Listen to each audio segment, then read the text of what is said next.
कसं आहे, काय आहे आपल्या प्रतिक्रिया नेमकी? गेले 5 दिवस झाले आमचा उपोषणाचा 5वा दिवस असून आमच्यापर्यंत आजही कुठलंही राज्य सरकार, केंद्र सरकार आणि भाजप सरकार आज आपल्या जिल्ह्याला केंद्रीय मंत्री पण आहे, पालकमंत्रीसुद्धा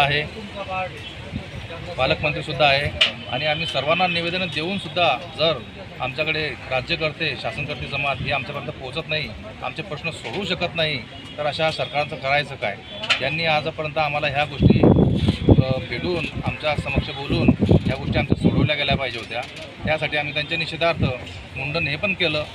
मुंडन केल्यावरही त्यांना इथपर्यंत आमची गोष्ट केली नाही, त्यांच्या कानावरती पोहोचली नाही. त्यांनी आजपर्यंत आम्हाला भेट पण दिली नाही. आमच्यासमोर इथं बघा जेस ग्राउंडसमोर BJP कार्यालय आहे आणि आजपर्यंत शिवाय फक्त राजूमामा भोडे हे सकाळी आम्हाला भेट देऊन गेले.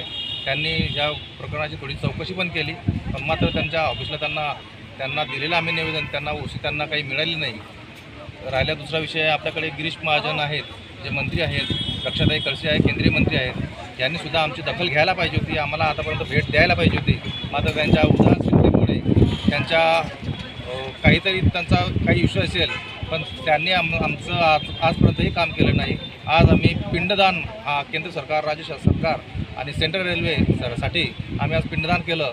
याचा आम्हाला खंत वाटते की एवढी मोठी आमच्या जळगाव जिल्ह्याची लोकशाही मजबूत असताना, खासदार, आमदार, मंत्री, केंद्रीय मंत्री असतानासुद्धा आम्हाला इथपर्यंत आज आमरोषण उपोषण आणि आमच्या हक्कासाठी इथं थांबावं लागतं आहे, लढणं पडतं आहे आणि हे बोलणंसुद्धा पडतं आहे. ही मोठी खेदाची गोष्ट आहे.